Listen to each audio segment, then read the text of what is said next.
नमस्कार। आज हम एक ऐसी सैन्य रणनीति की परतें खोलने जा रहे हैं जिसने आधुनिक हवाई युद्ध की परिभाषा ही बदल दी।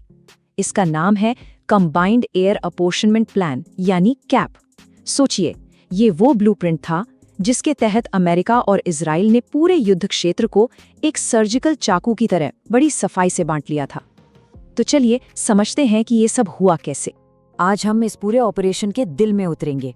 हम देखेंगे कि वर्चस्व का ये ब्लूप्रिंट क्या था, कैसे दोनों ताकतों ने अपनी अपनी जिम्मेदारियों को बांटा, समुद्र और आसमान पर कैसे कब्जा किया गया, और फिर ईरान की तरफ से जो जवाब आया उसका विश्लेषण करेंगे। साथ ही ये भी समझेंगे कि इस नए दौर की लड़ाई का तनाव क्या होता है, और आखिर में ईरानी लीडरशिप के सामने कौन से मुश्किल रास्ते बचे थे। देखिए, कोई भी बड़ा मिलिट्री ऑपरेशन कामयाब तभी होता है जब उसका मकसद बिल्कुल साफ हो, एक सीधा निशाना।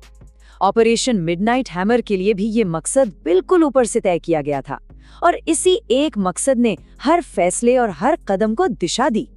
और ये रहा वो मकसद, बिल्कुल साफ साफ। 2026 की नेशनल डिफेंस स्ट्रैटेजी का ये एक वाक्य सब कुछ कह देता है।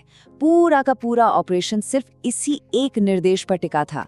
तो समझिए, ये सिर्फ एक फौजी कार्रवाई नहीं थी, बल्कि एक मजबूत राजनीतिक इच्छा शक्ति का सबूत था। तो सवाल ये है कि इसे अंजाम कैसे दिया गया। चलिए इसके पीछे के लॉजिक को समझते हैं। युद्ध के मैदान को इस तरह कैसे बांटा गया कि हर हमला अपने चरम पर असरदार हो। ये सिर्फ टारगेट बांटने की बात नहीं थी, बल्कि ये समझना था कि कौन किस काम में माहिर है। तो ये एयर अपॉर्शनमेंट आखिर है क्या भला?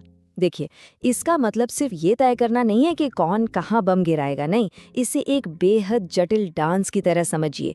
एक ऐसा प्लान जो ये पक्का करता है कि हर सहयोगी देश अपनी सबसे खास काबिलियत का सही जगह सही समय पर इस्तेमाल करे। हर लड़ाकू विमान, हर हथियार अपनी पूरी क्षमता के साथ। और अब देखिए, असली खेल यहाँ शुरू होता है। इस बंटवारे पर गौर कीजिए।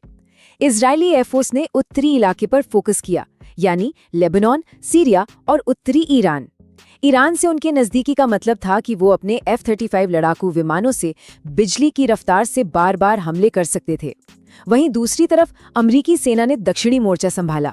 उन्होंने अपने विशाल कैरियर स्ट्राइक ग्रुप्स और लंबी दूरी के बॉम्बर्स का इस्तेमाल किया, ताकि फारस की खाड़ी और दक्षिणी ईरान में मौजूद सबसे मजबूत और गहरे ठिकानों को भी तबाह किया जा सके। लेकिन कहानी सिर्फ हवाई हमलों पर खत्म नहीं होती।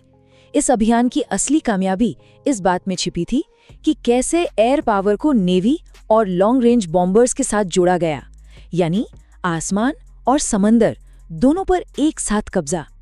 और इसका एक बेहतरीन उदाहरण है हॉर्मोज जल डमरू मध्य को सुरक्षित करने का तरीका। स्टेप 1, एयरफोर्स ने ईरान की आंखें और कान, यानी उनके रडार और एयर डिफेंस सिस्टम को तबाह कर दिया। स्टेप 2, जैसे ही आसमान साफ हुआ, अमेरिकी नेवी ने ईरान के नौसैनिक जहाज़ों और पनडुब्बियों को डुबोना शुरू कर दिया। इस तालमेल का नतीजा, दुनिया का सबसे जरूरी समुद्री रास्ता लड़ाई के चरम पर भी खुला रहा। और फिर आते हैं B-52 बॉम्बर्स, इस पूरे अभियान के गेम चेंजर। ये उड़ने वाले किले यूके के ठिकानों से ऑपरेट कर रहे थे, यानी लड़ाई की सीधी गर्मी से कोसों दूर। लेकिन इनकी पहुंच इतनी जबरदस्त थी कि ये ईरान के अंदर सबसे गहरे और सबसे मजबूत बंकरों पर भी भारी बमबारी कर सकते थे। जरा इस नंबर पर गौर कीजिए, 84। एक अकेला B-52 विमान 500 पाउंड के 84 बम ले जा सकता है। आप अंदाजा लगा सकते हैं कि ये कितनी जबरदस्त ताकत है। यही वो ताकत थी जो पहाड़ के अंदर बने बंकरों को भी मलबे में बदल सकती थी। तो ऑपरेशन का पहला फेज तो जबरदस्त कामयाब रहा, लेकिन जंग में कुछ भी तय नहीं होता। चलिए अब देखते हैं कि जब ईरान ने पासा पलटा तो क्या हुआ। ये आंकड़े शुरुआती कामयाबी की पूरी कहानी बयां करते हैं। सिर्फ पहले 72 घंटों में ईरान के बैलिस्टिक मिसाइल और ड्रोन हमले लगभग बंद हो गए। उनके 80% एयर डिफेंस सिस्टम तबाह हो चुके थे, मतलब आसमान पर पूरी तरह से कब्जा हो चुका था। लेकिन जैसा मैंने कहा, कहानी यहाँ खत्म नहीं होती। जब एक पारंपरिक जंग में हार सामने हो तो एक देश क्या करता है? वो खेल के नियम बदल देता है। अब सबसे बड़ा सवाल ये था कि एक बेहद ताकतवर फौज सस्ते और हजारों की तादाद में आने वाले इस नए खतरे का सामना कैसे करेगी। इसी को कहते हैं सिमेट्री गैप। एक तरफ हैं गठबंधन के बेहद महंगे हाईटेक F-35 विमान और सटीक मिसाइलें, और दूसरी तरफ ईरान के सस्ते झुंड में आने वाले ड्रोन। इनका मकसद निशाना साधना नहीं था, बल्कि डिफेंस सिस्टम को इतना उलझा देना था कि वो नाकाम हो जाए। इसे सैचुरेशन टैक्टिक्स कहते हैं। और ये ग्राफ इस नई चुनौती की सबसे बड़ी मुश्किल को दिखाता है। पैसा सीधा सा हिसाब है। आप $20,000 के ड्रोन को गिराने के लिए $20 लाख की मिसाइल कब तक दागते रहेंगे? आप जंग के मैदान में तो जीत रहे हैं, लेकिन आर्थिक मोर्चे पर ये एक हारने वाली लड़ाई है। ईरान की इस नई चाल ने गठबंधन के लिए कई नई मुसीबतें खड़ी कर दी, खासकर लॉजिस्टिक्स और जियोपॉलिटिक्स के मोर्चे पर। अभियान को जारी रखना अब और भी मुश्किल हो गया था। एक बड़ी दिक्कत ये आई कि आसपास के कुछ देशों ने अपने एयरबेस इस्तेमाल करने में हिचकिचाहट दिखाई। इसका सीधा असर ये हुआ कि लड़ाकू विमानों को टारगेट तक पहुंचने में ज्यादा वक्त लगने लगा, ड्रोन के खिलाफ गश्त का समय कम हो गया और पूरी सप्लाई चेन पर जबरदस्त दबाव आ गया। और बस यहीं पर मिशन का पूरा चरित्र ही बदल गया। अब ये आसमान पर कब्जा करने की एक छोटी तेज लड़ाई नहीं थी, ये ड्रोन के झुंड के खिलाफ एक लंबी मैराथन बन चुकी थी, जिसमें लगातार गश्त और अंतहीन संसाधनों की जरूरत थी। तो आखिर में चलिए उस मुश्किल दुविधा को समझते हैं जिसका सामना ईरान की नई लीडरशिप कर रही थी, जिनकी पुरानी लीडरशिप को पहले ही हटाया जा चुका था। ईरान की जो नई अंतरिम सरकार थी, वो एक दौराहे पर खड़ी थी। एक तरफ कुआं, दूसरी तरफ खाई।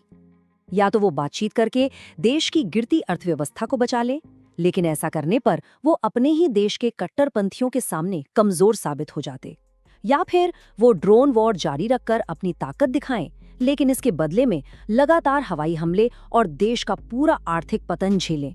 कोई भी रास्ता आसान नहीं था। और इसी बड़े सवाल के साथ हम आज की ये पड़ताल खत्म करते हैं। अपनी पारंपरिक ताकत खोने और लीडरशिप के सफाये के बाद ईरान का नया नेतृत्व क्या चुनेगा? कूटनीति से जिंदा रहना या इस लंबी लड़ाई में शहादत? सोचने वाली बात है। हमारे साथ जुड़ने के लिए शुक्रिया।